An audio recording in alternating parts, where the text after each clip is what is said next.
My name is Aaron Blake, and at 32 years old, I thought I knew exactly what my life was about.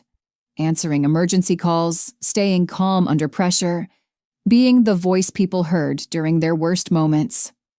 Then one night, my console lit up with a call that shouldn't have been possible. The caller ID showed my own home number. I live alone. When I answered, a terrified woman screamed a warning that would unravel everything I believed about the system I'd dedicated my life to. What started as a technical glitch became a nightmare that cost people their lives. And before it was over, I'd discover that the institution meant to save people had been turned into something far more sinister.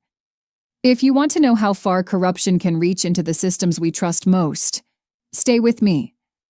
You might want to hit that like button and subscribe, because this story goes deeper than you think. The night started like any other. Tuesday, 11 p.m. shift, the kind of quiet that makes you grateful and suspicious. I'd been a 911 operator for 6 years, long enough to know that silence never lasts. 911, what's your emergency? Lost hikers on the Redwood Trail. I dispatched search and rescue, logged the call, moved on. Domestic noise complaint on Maple Street. Routine. Manageable. My name is Aaron Blake. I'm 32, and for 6 years I've been the voice on the other end of people's worst moments. Around midnight, something changed. A strange tone cut through my headset. A faint hum that made my teeth ache. I glanced at my console. A new call was coming through. The line connecting before I'd even touched anything. That wasn't normal. Our system required manual acceptance for each call. Then I saw the caller ID, my home number. I stared at the screen, my brain trying to process what I was seeing. I lived alone. My landline barely worked. I kept it only because the building required it. I certainly hadn't called 911 from my own apartment while sitting here at the dispatch center. Database glitch, I muttered, but my hand hesitated over the accept button. I pressed it anyway. 911, what's your... A woman's scream tore through my headset, so loud I ripped it away from my ear. The voice was frantic, gasping, terrified. Don't go home tonight. They're waiting. Static swallowed the words. The line went dead. I sat frozen, my heart hammering against my ribs. The console showed the call had ended. Duration, 11 seconds. I immediately tried calling back, but the line rang endlessly into nothing. You okay? Marcus, my coworker in the next pod, glanced over with concern. You look like you've seen a ghost. I just got a call from my own number, I said, my voice sounding distant even to my own ears. He laughed. Seriously? Probably a spoof. Scammers do that all the time now. Or a crosswire in the system. No, it was... Someone warned me not to go home. Marcus wheeled his chair closer, his expression shifting from amused to curious. Let me see the log. I pulled up, my call history, scrolling to the timestamp. My finger stopped on empty space. The call from 11:52 p.m. simply didn't exist. No record, no entry, nothing between 11:48 and 11:57. That's weird, Marcus admitted, frowning at the screen. Weird. Marcus, that's impossible. Sharon, our night supervisor, appeared behind us, coffee in hand. What's impossible? I explained what happened, trying to keep my voice steady and professional. Sharon listened, then leaned over to examine my screen herself. Probably a loopback, she said after a moment. Rare, but it happens. System routes a test signal wrong, creates an echo. The database sometimes drops them automatically to avoid duplicates. But the voice could have been from another call bleeding through. The digital system's been buggy lately. She squeezed my shoulder. If you're worried, have someone do a welfare check at your place, but I'm sure it's nothing. Nothing. The word felt hollow. As my shift ended at 6 a.m., I sat in my car staring at my phone. Technical glitch, crossed wires, nothing sinister, But I kept hearing that voice, the raw terror. Don't go home tonight. I thought of Mark, my ex-boyfriend, dead 2 years in what police called a break-in. He'd been a cop, sharp and observant. Every call tells you something the surface doesn't, Aaron. You just have to listen. I'd stopped listening after he died. I drove home anyway. My apartment building looked normal in morning light, but my porch light was off. I always left it on. My hand shook slightly as I unlocked the door. Inside, everything seemed fine. The living room was exactly as I'd left it. Dishes in the sink, jacket on the couch, yesterday's mail on the counter. But something felt wrong. The air felt different, disturbed somehow. Then I noticed the window. The living room window was open, just a crack. I never opened that window. It stuck badly, required force. Whiskers, I called out. My cat usually greeted me at the door. Silence. I moved through the apartment, checking each room. Kitchen clear, bathroom clear. When I reached my bedroom, I stopped cold. The door was closed. I never closed my bedroom door. Ever. More than that, it was shut from the inside, the kind of closure that suggested someone had pulled it tight from within. My breath caught. I backed away slowly, pulled out my phone, and dialed my own dispatch center. 911, what's your emergency? This is Aaron Blake, operator 2847. I need units at my address. Possible intruder in my apartment. The response was fast. 2 officers arrived within 8 minutes. I waited outside, arms wrapped around myself despite the mild morning. They swept the apartment room by room, checked closets, looked under beds, inspected the window locks. Place is clear, Officer Daniels reported. No signs of forced entry besides that window, and it could have been open already. You sure you live alone? The question hit me harder than it should have. Yeah, I said, my voice cracking slightly. I'm sure. But as they left and I stood alone in my apartment with all the lights on, I wasn't sure of anything anymore. I didn't sleep. I sat watching the door with a kitchen knife until sunrise. When I returned to work that evening, I checked the call logs again. The gap was still there. No call between 11:48 and 11:57. A 9-minute void. Tom Jacobs was our IT lead. Mid-40s, competent, usually friendly. I found him during break. Tom, can I ask you something technical? He looked up, adjusting his glasses. Shoot. Is it possible for our system to receive a call that doesn't get logged? Like, at all? His expression shifted, became guarded. Why do you ask? I told him about the call, leaving out the specifics about my home number and the warning. Just focused on the missing log entry. No, he said firmly. Every call that connects gets logged. Even dropped calls, even wrong numbers. The system's redundant. 3 backup databases. If you got a call, it's in there somewhere. But it's not. Then you didn't get a call. He turned back to his screen, dismissive. Maybe you imagined it. Long shift, you know? I leaned closer. Tom, I've been doing this for 6 years. I know the difference between a real call and fatigue. Look, Aaron, he said, his voice dropping. The system can't be spoofed internally. It's impossible. If you got a call that's not logged, either there's an explanation you're missing or... He trailed off. Or what? Nothing. Just... let it go, okay? But his nervous tone told me everything. He was lying, or at least not telling me the whole truth. That afternoon, I learned I wasn't the only one. Marcus pulled me aside during shift change. Hey, you remember that weird call thing from last night? Sarah just reported something similar. She got a call from a police number that doesn't exist in our system. Totally fake number, but it connected anyway. My stomach dropped. What did the caller say? Nothing. Just static and breathing. Freaked her out. The issue was spreading. Whatever was happening, it wasn't just about me. I was logging a routine traffic accident when my computer screen flickered. A message box appeared, white text on black. Stop digging. You don't want to end up like him. It vanished before I could screenshot it. I checked my message history. Nothing. I asked IT to pull my activity logs. According to the system, I'd received no internal messages all day. Like him? Like who? Mark? That night, I went home and pulled out the box I'd shoved in my closet 2 years ago. Mark's things.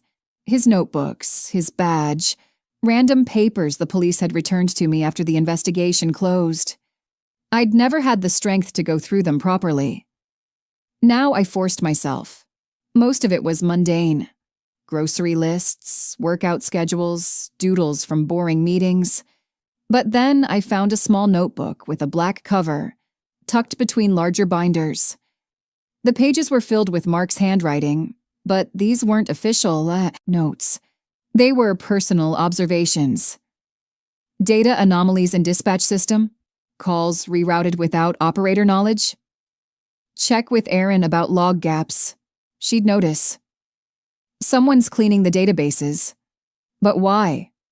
My hands trembled as I turned the pages. Mark had been investigating something involving 911 data before his death. The entries stopped 3 days before the break-in that killed him. A knock on my door made me jump. I looked through the peephole.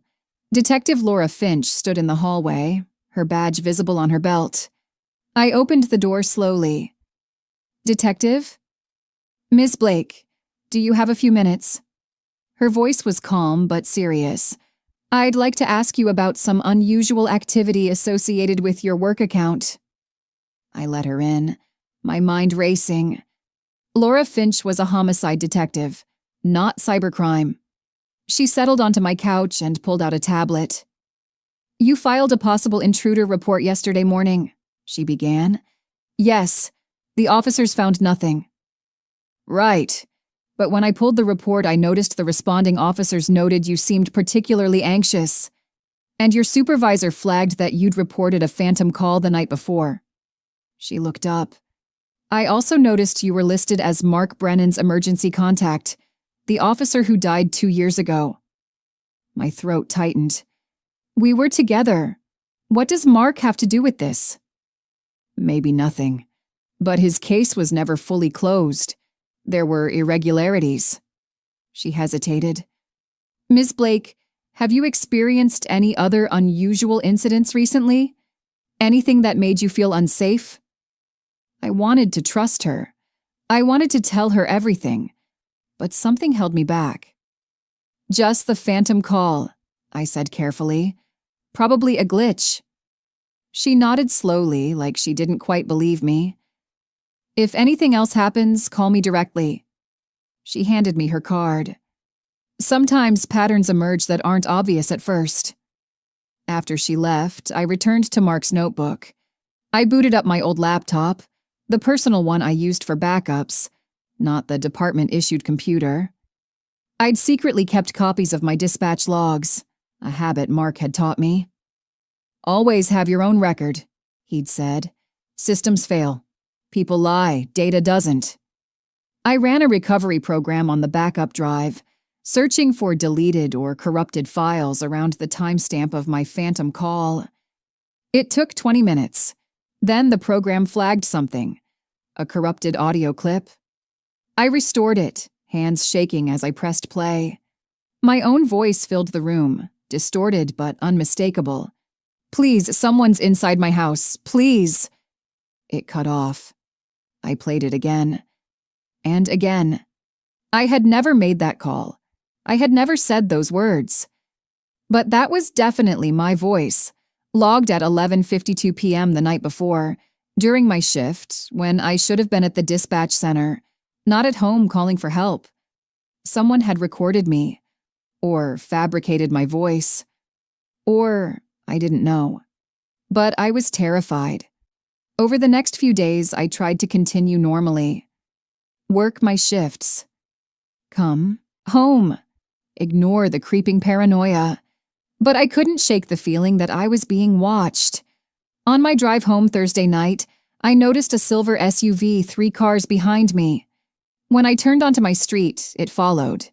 When I pulled into my parking spot, it idled 2 blocks down, lights on. I sat in my car for 15 minutes, watching my mirrors. The SUV didn't move. Finally, I made a run for my building, keys clutched between my fingers. Once inside, I locked every lock and shoved a chair under the door handle. That night, I received a voicemail. No caller ID. I listened to it on speaker, standing in the middle of my living room. Heavy breathing. Then, after 10 seconds, my own recorded greeting from work. 911, what's your emergency? The call ended. I didn't sleep at all that night. By Friday, I'd stopped trusting coincidence. I started mapping everything. Every phantom call report, every operator who'd mentioned database issues, every log gap I could find in the system. A pattern emerged. Every single phantom call correlated to specific dispatchers who'd recently logged formal complaints about database tampering or missing records. 5 dispatchers total, including me. I pulled their personnel files from the shared system. 3 of them had gone on sudden leave in the past month. Extended medical leave, the files said. None had returned. When I tried to access their full HR records, I hit a wall. Confidential. Authorized personnel only. That afternoon, I cornered Tom Jacobs in the parking lot during his smoke break. Tom, I need you to be straight with me. He exhaled smoke, not meeting my eyes. Aaron, I already told you. 3 dispatchers on sudden leave. Phantom calls. Missing logs. You know something. His cigarette trembled. You need to drop this. Why? What's happening to the system? He looked around the empty lot, then stepped closer, voice dropping to barely a whisper. The system's been compromised. Someone inside the department has been routing fake calls to mask illegal data wipes. I don't know who. I don't know why. But people who ask questions end up... He stopped himself. End up what? On medical leave? Dead? I have a family, Aaron. I can't... He dropped his cigarette and crushed it under his boot. Mark found something. A flash drive with an encrypted backup. That's what they were looking for when they broke into his place. My blood went cold. How do you know that? Because he asked me to help him decrypt it 2 days before he died. I said no. I was too scared. Tom's voice cracked.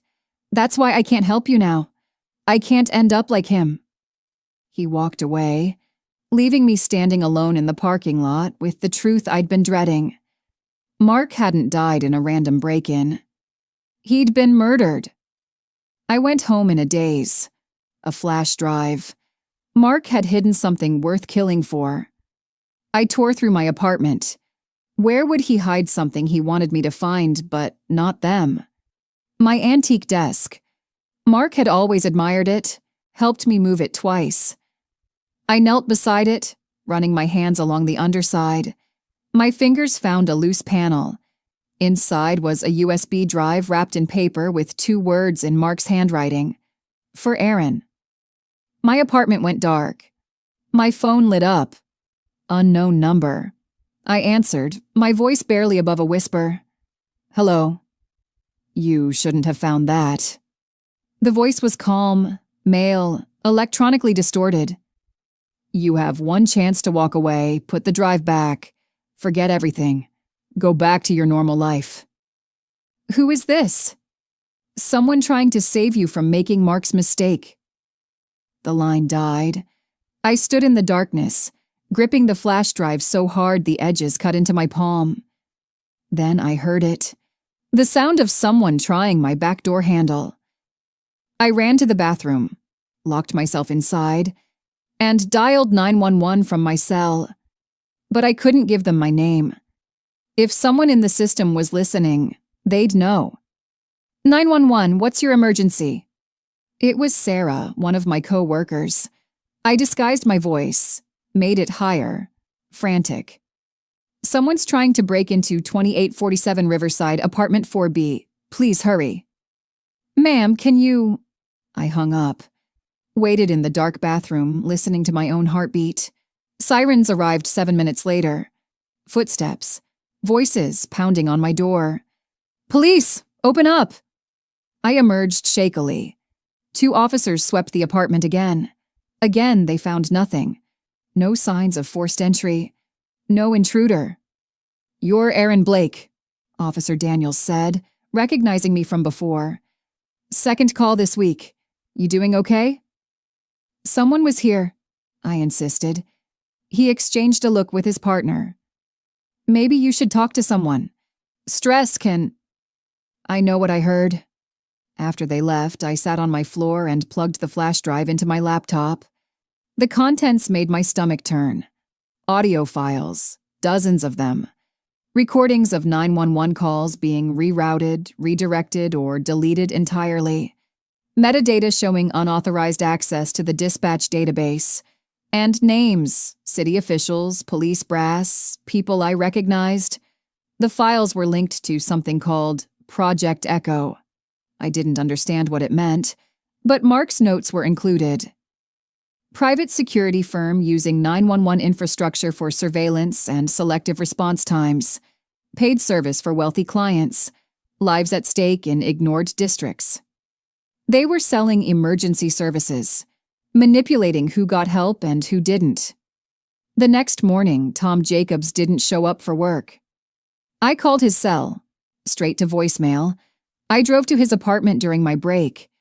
The door was ajar. Inside, the place was empty. Not just unoccupied, cleared out. No furniture, no personal items, no sign anyone had ever lived there. Tom had been erased. I forwarded one of the encrypted audio files to Detective Laura Finch from a burner email account I'd set up. Within an hour, I checked the sent folder. The email was gone. Not in trash, not in sent items. Deleted remotely from both my account and presumably hers. Someone inside law enforcement had access to everything. They were watching. They knew every move I made. I was running out of options and running out of people I could trust. Monday morning, my access badge was rejected. Red light. Denied. Sharon appeared with a tight expression. Your credentials have been suspended pending security audit. HR's orders. For what? They didn't specify. She wouldn't meet my eyes. I was being shut out. At home, I found a burner phone on my doorstep. One message. You're not alone, keep recording. I decided to go public. I contacted Maya Torres, an investigative journalist who'd exposed corruption before. We met at a coffee shop far from my usual haunts. Maya was sharp, mid-30s, with skeptical eyes and a recorder she kept running on the table between us. I've heard whispers about dispatch irregularities, she said after I'd explained what I had. But whispers are all I've got. You're talking about conspiracy at the city level. I need hard proof. I have it. Audio files, metadata, names. Can you get me copies? I'll send them tonight from a secure location. We talked for another 20 minutes, mapping out how to break the story safely. She promised to verify sources independently, to build a case that couldn't be dismissed. As I drove home, I felt a flicker of hope. Maybe this could work. Maybe I could expose them without… My house alarm shrieked as I pulled into my parking spot. The building's security alarm, the piercing wail echoing through the evening. I ran inside to find my door open, my apartment in disarray, and my phone buzzing with a call from my own dispatch center. 911 recorded a panic alarm from your address, the operator said. Units are en route. I didn't trigger any alarm. I just got home. Ma'am, the call came from your registered phone number 3 minutes ago. It was happening again. They were using my own systems against me. Police arrived. Again they searched. Again they found nothing out of place except the triggered alarm, which must have malfunctioned. Officer Daniels looked at me with something between concern and suspicion. Ms. Blake, This is the third incident. Maybe you should consider that stress from your job. I'm not imagining this. My voice rose, cracking with frustration. He backed off, hands raised. I'm just saying, there are resources available. Counseling, medical leave. After they left, I broke down. I sat on my floor and cried, the weight of it all crushing me. The system I'd dedicated my life to, the institution I'd trusted, was now being weaponized against me. Every tool meant to protect people was being turned into a weapon. The next day, Detective Laura Finch showed up at my door with a folder in hand. She looked uncomfortable. I wasn't supposed to show you this, she said quietly, stepping inside. But I think you deserve to know what you're up against. She spread papers across my coffee table, printouts of erased 911 reports, each one marked with coded notations I didn't understand. Then she laid down one more sheet, a 911 call log from 2 years ago. The date Mark died, a call placed from his address at 11:43 p.m., a full hour before the police said the break-in occurred. The call was logged but marked, canceled, no response required. Someone got that call and didn't send help, Laura said softly. Someone let him die. My hands shook as I picked up the paper. Why are you showing me this? Because I was told to drop the case. Officially, there's no investigation. But unofficially, she met my eyes. I believe you, and I think you're in serious danger. Before I could respond, an envelope was slid under my door. Laura pulled her gun, moving to check the hallway. Empty. Inside the envelope was a formal letter on city letterhead. Notice of suspension. Effective immediately. Reason: mental instability and suspected system tampering. Someone was planting evidence against me, building a case to discredit everything I might say. They're framing you, Laura said, reading over my shoulder. I need to hide the flash drive somewhere safe, somewhere they won't think to look. Where? I thought of Mark's old locker at the precinct. He'd been a cop long enough to earn a permanent space. After he died, I'd kept paying the rental fee through some bureaucratic oversight. They might have forgotten it existed. The precinct, I said. Mark's old locker. It's still registered to him. Laura hesitated. That's risky. It's the heart of their territory. Which makes it the last place they'd expect. That night, Laura got me into the precinct using her credentials. We moved quickly through the old locker room in the basement, rarely used since they'd built the new facility upstairs. Mark's locker was in the back corner, number 47, his badge number. I opened it with the key I'd kept on my keychain for 2 years, unable to let go. Inside were his old uniforms, a spare radio, scattered papers. I tucked the flash drive into the lining of his Kevlar vest and closed the locker. This better work, Laura muttered. We left separately.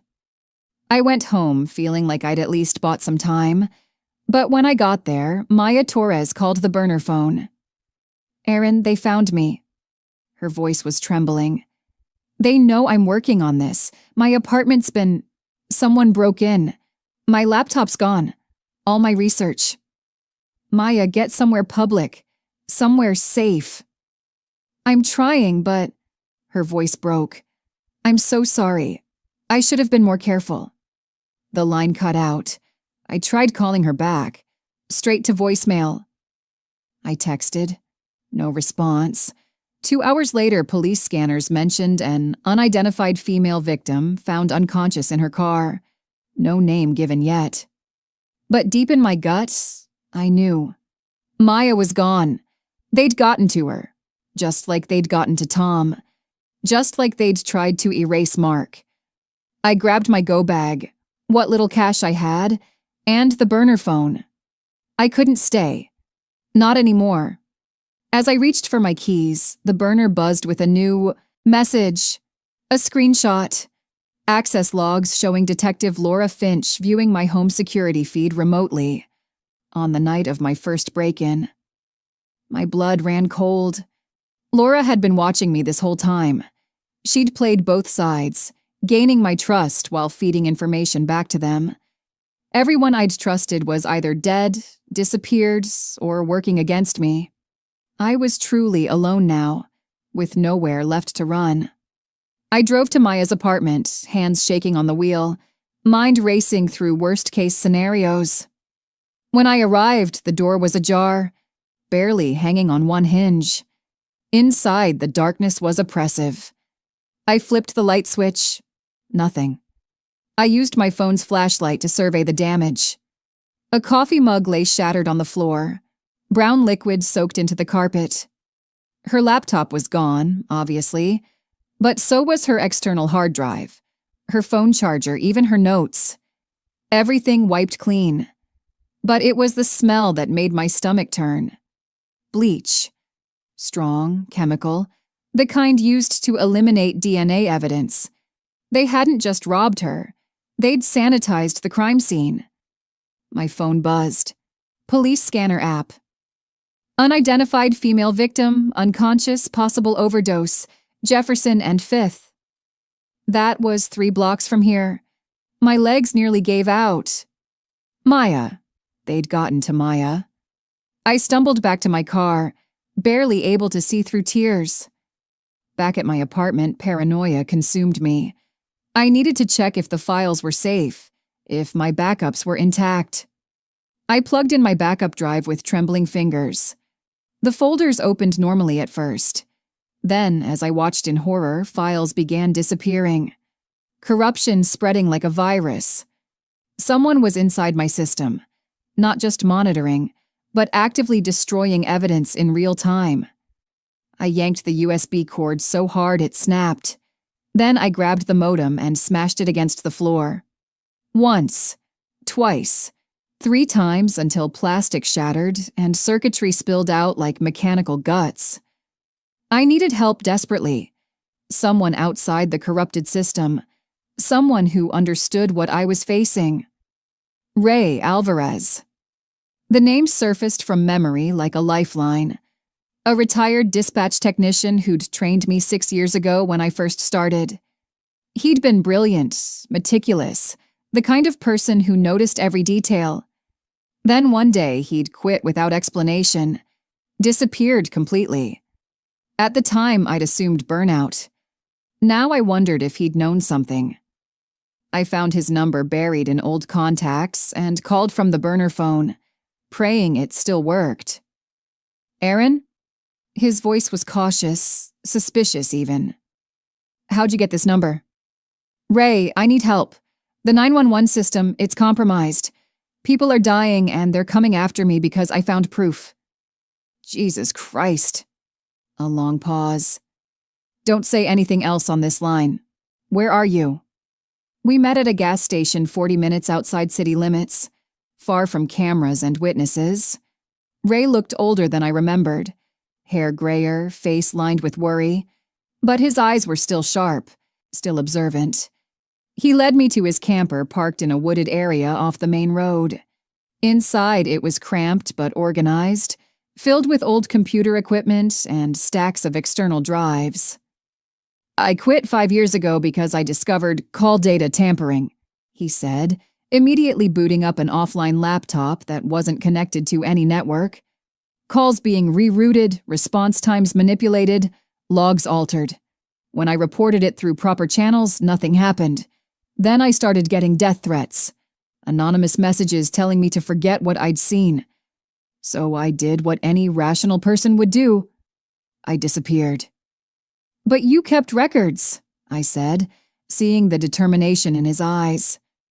Mark's data specifically. Your boyfriend was smart, Aaron. He knew they'd come for his evidence eventually, so he mirrored the entire 911 server database and sent me an encrypted backup 3 days before he died. I've been sitting on it ever since. Too scared to act. Too guilty to destroy it. He pulled up files, screens full of code and audio recordings. But if you're ready to fight this, I'll help. I owe Mark that much.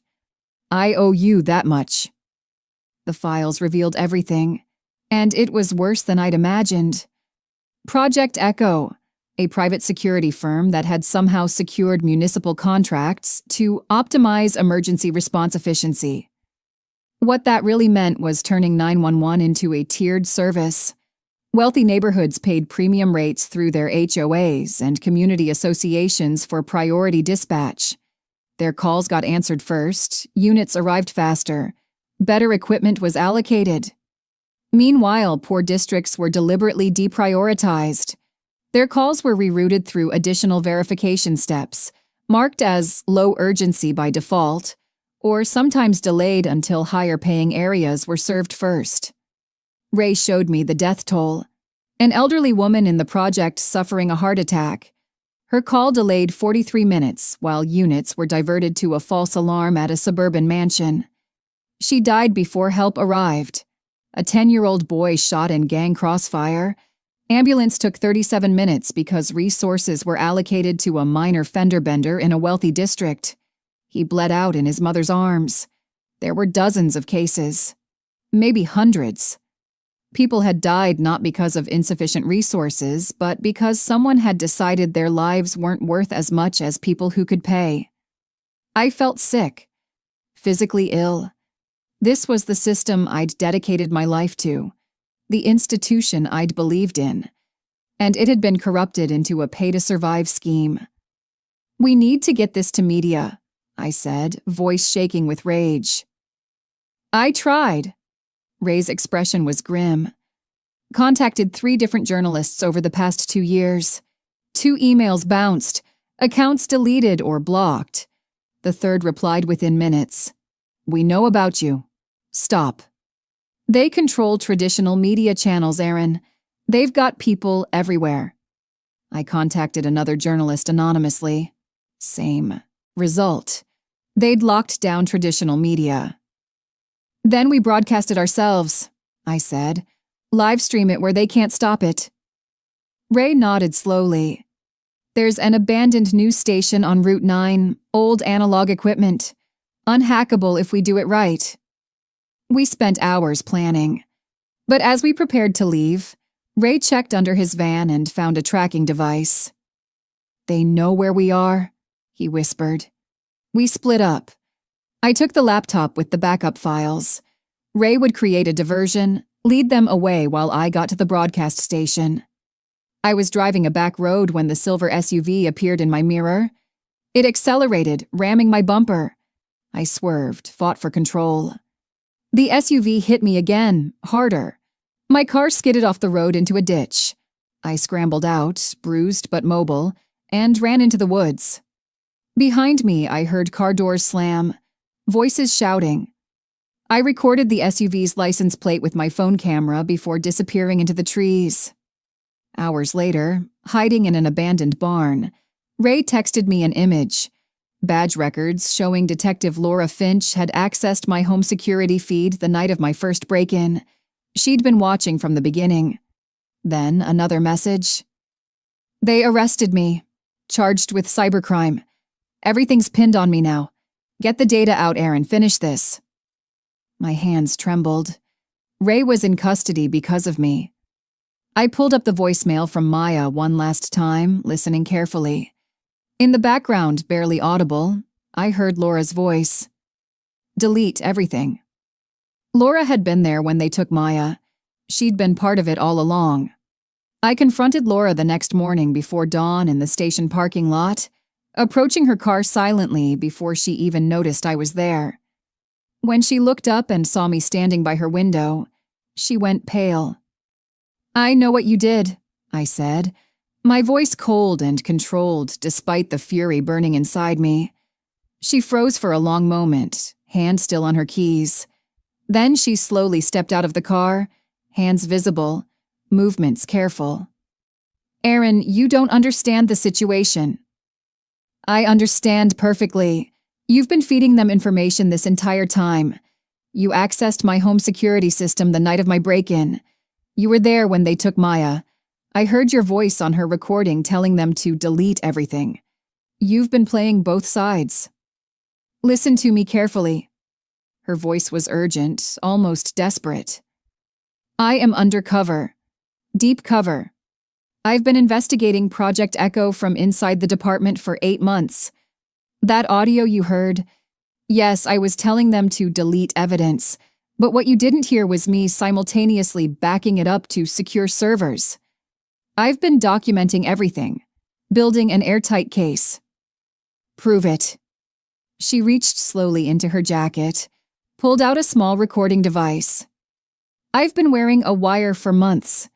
Every meeting, every conversation, it's all here. But I need your help. We have to retrieve that flash drive from Mark's locker before they realize it exists. Together, with both our evidence, we can bring down the entire operation. I stared at her, trying to read the truth in her expression. Every instinct screamed not to trust her. But I needed that drive back. If you're lying to me, if this is some kind of trap, then you can expose me along with everyone else, she interrupted. But Aaron, we're running out of time. They're eliminating loose ends. Ray's arrest is just the beginning. Late that night, Laura got us into the precinct through a side entrance. We moved quickly to the old locker room. I opened Mark's locker with shaking hands. Empty. Where the flash drive should have been was a sealed evidence bag marked, "Do not open." Inside were staged photos, screenshots making it look like I'd planted malware in dispatch computers. A printed statement forged with my signature confessing to system tampering. They're framing you, Laura breathed, making you the scapegoat. As we left, I hid behind a vending machine as 2 officers passed, discussing making it look like a psych break. I recorded everything on Laura's device. The next day, news broke. Ray Alvarez wanted for cybercrime. My bank account froze. My car was towed. My badge permanently revoked. I was a fugitive now, hunted by my own department. The only person left I could possibly trust was Nina Patel, a young IT intern I'd once helped get hired when her application had been rejected twice for lack of experience. I'd vouched for her, convinced them she had potential.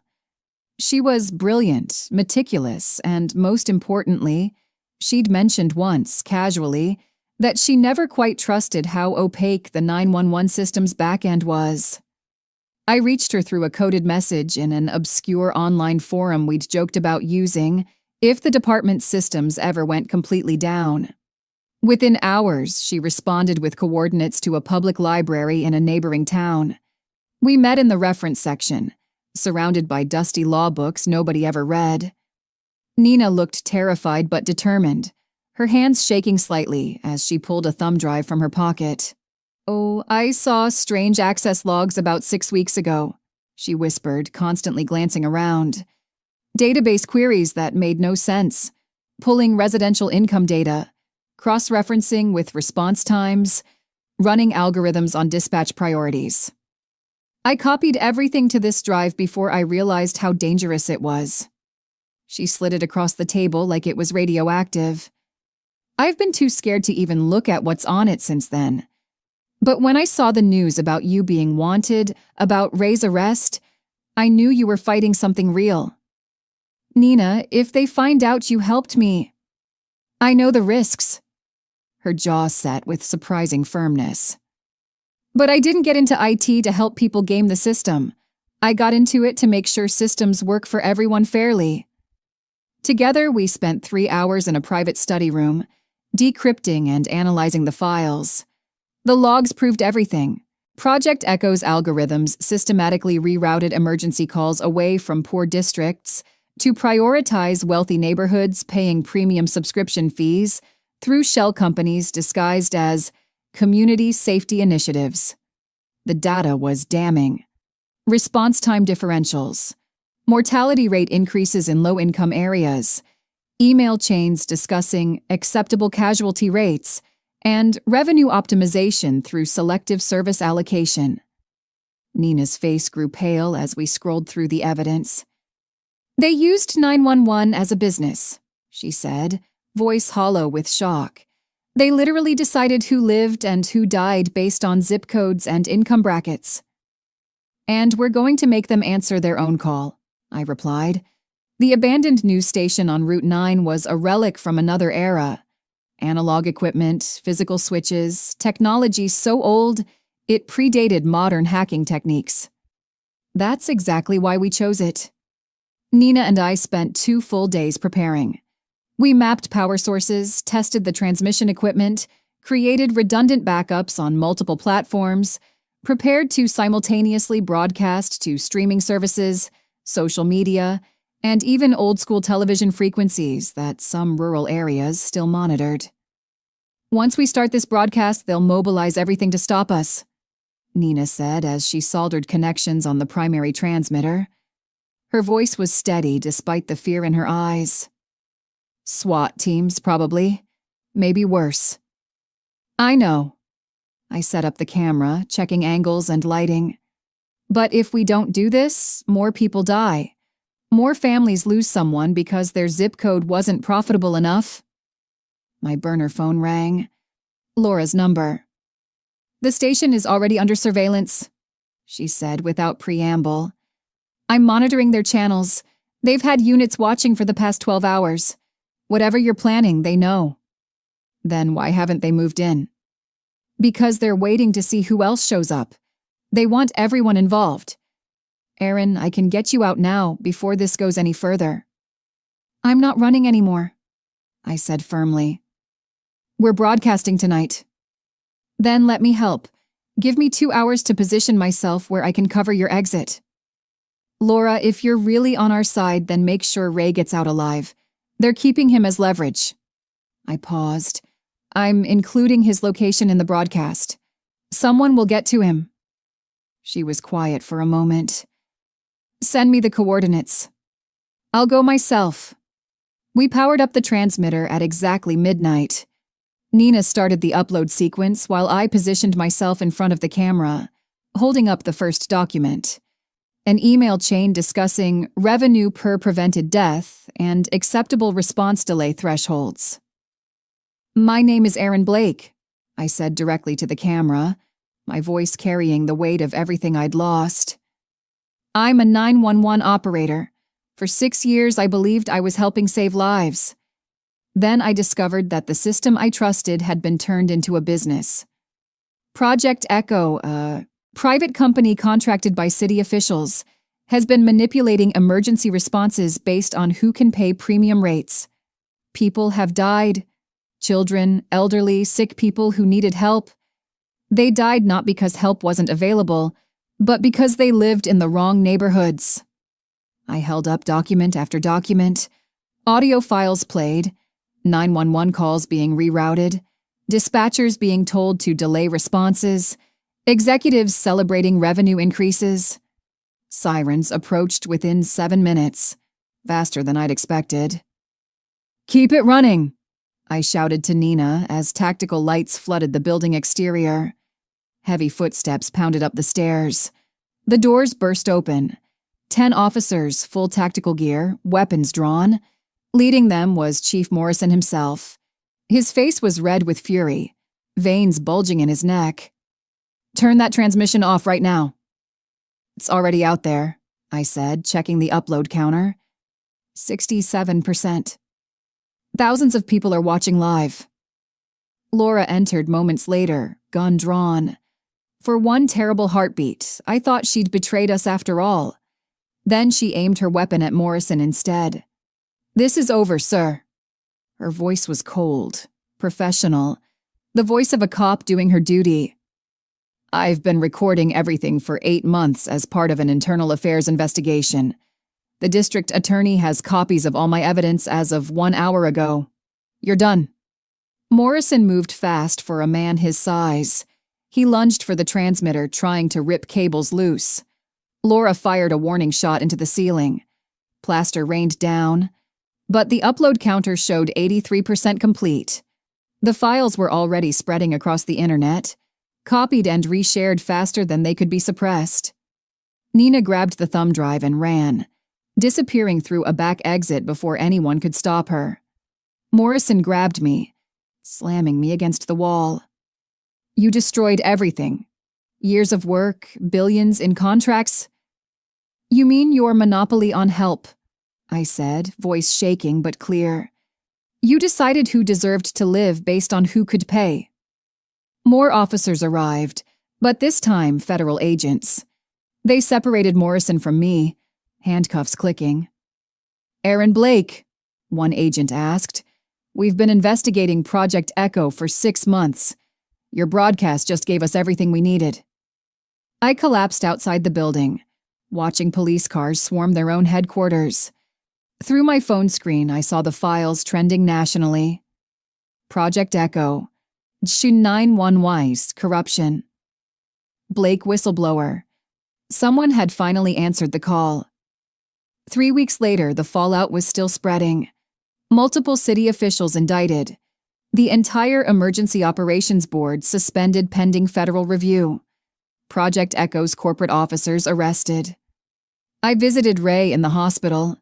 They'd found him at the coordinates I'd broadcast, alive but badly beaten.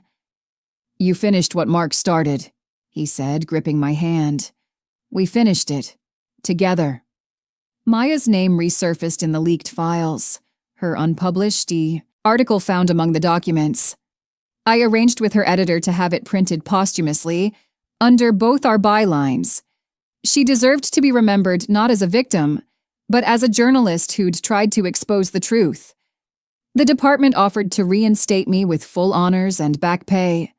I stood in the director's office, looking at the badge on the desk between us. No, I said simply. I can't listen to people scream for help in a system I don't trust anymore. We're rebuilding from the ground up. We need people like you. You need accountability. Transparency, that's what I'll work on, but not from inside. Nina joined a cybersecurity watchdog group, using the Project Echo leak as their foundation case. They asked me to be an advisor. I accepted. Laura resigned from the force, choosing to testify publicly despite threats. We met for coffee one afternoon. I lied to survive, she admitted, but you fought to change it. That took more courage. You could have walked away. You didn't. Neither did you. We weren't friends exactly, but we understood each other. I returned to my apartment. New locks, new cat. I'd found whiskers at a neighbor's. Same phone number. I sat by the window in silence as city sirens echoed faintly outside. The sounds used to comfort me, remind me I was part of something important. Now they just reminded me how broken the system had been. I pressed play on Mark's old voice memo, the one I'd found on the flash drive. If anything happens to me, finish the call. Don't let them bury the truth with my body. Aaron, you're stronger than you know. Trust yourself. Tears filled my eyes. I did, I whispered. I finished it, Mark. 6 months later, I stood in the state capitol as the governor signed emergency reform legislation. The Blake Act, mandating transparency in dispatch systems, independent oversight, equal resource allocation regardless of neighborhood income. Reporters asked for comments. I kept it brief. Emergency services aren't a commodity. They're a right. No one should have to pay extra to be saved. That night, walking to my car in the Capitol parking lot, my phone buzzed. Unknown number.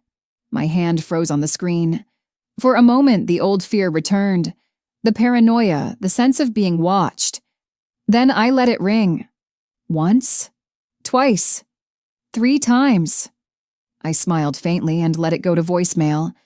Whatever ghosts remained, they'd have to find someone else to haunt.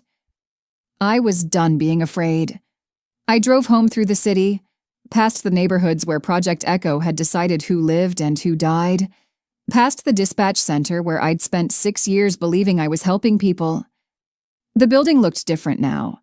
Smaller, less imposing. Just a building. At home, I found a package on my doorstep. No return address. Inside was a flash drive with a note. For the next fight. N. Nina. Always prepared. I smiled and tucked it in my desk drawer. Not hidden, just safe. Because I knew now that there would always be another fight. Another system that needed exposing.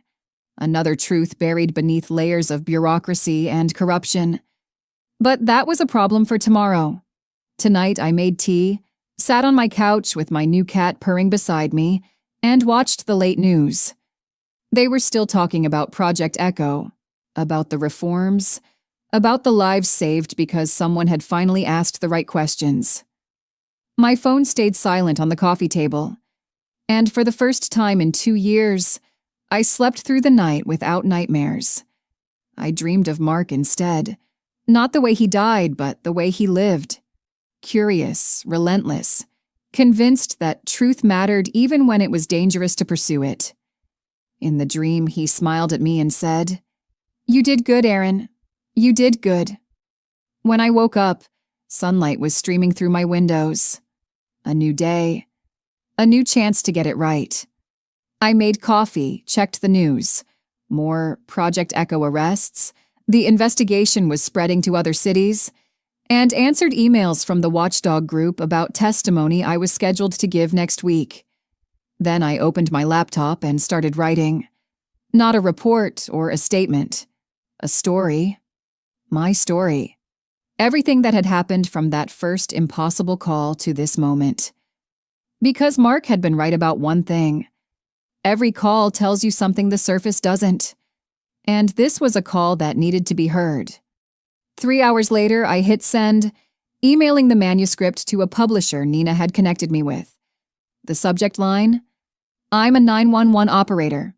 Last night I got a call from my own number. I live alone." My story. Our story. A warning and a testament.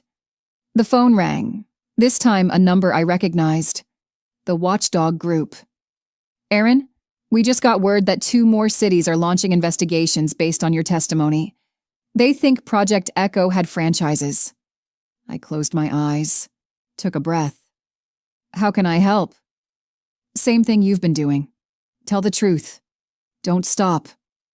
"I won't," I promised, and I meant it.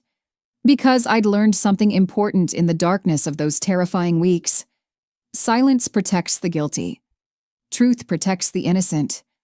And sometimes the scariest thing you can do is answer the call that everyone else is afraid to take. I'd answered mine, and I'd survived. More than survived, I'd won. Not just for me, or Mark, or Maya, or Ray, but for every person who'd ever dialed 911 and prayed someone would care enough to help. Every person who'd been ignored, deprioritized, erased. Their calls mattered. Their lives mattered. And now, finally, someone was listening. I walked out into the afternoon sunlight, feeling lighter than I had in years. My car was parked on the street, my cat was fed, my rent was paid with money from the book advance. I was free. As I reached my car, my phone buzzed one more time. Unknown number. I looked at it for a long moment. Then I answered. "Hello?" Silence. Then a woman's voice, shaking and desperate. "Please, I need help. No one's coming. They said my neighborhood isn't priority." "Give me your address," I said, already pulling up Nina's emergency contact list. "We'll get someone to you. I promise." Because Project Echo was dead. But the people who needed help were still out there. And this time, someone was going to answer. "Thank you," the woman sobbed. "Thank you so much." I stayed on the line with her until I confirmed help was coming. When I hung up, I realized my hands weren't shaking anymore. I wasn't a 911 operator anymore. I was something different now. Something better. I was someone who'd looked into the darkness and decided to turn on the light. And that made all the difference. If this story made you think twice about the systems we take for granted, hit that like button and subscribe for more true stories about ordinary people who refused to stay silent when it mattered most.